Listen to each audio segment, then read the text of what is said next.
Hello mga guys, this is Wawi Jobs Daily Travel. Ang ipapakita ko po naman sa inyo, ang ituturo ko po sa inyo kung paano makuha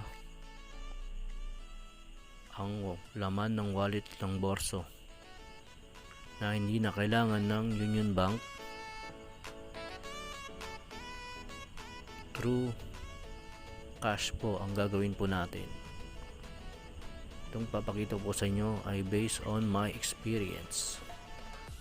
Kung bago ka lang sa aking channel, please like, subscribe, and press the button bell para lagi kang updated sa aking mga bagong videos.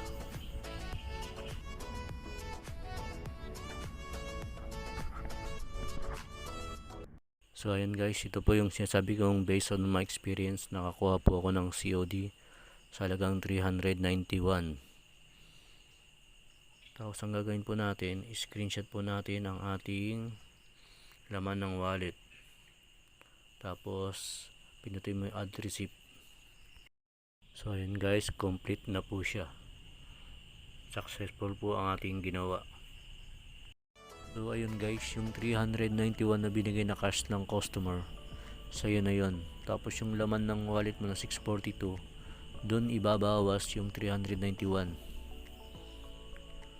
So ayun guys, sana may natutunan at dagdag kalaman kayo sa videos na to. Kung may suggest po kayo, mag-suggest lang po kayo. Kung may comment po kayo, mag-comment lang po kayo. Ride safe sa ating lahat and God bless to all.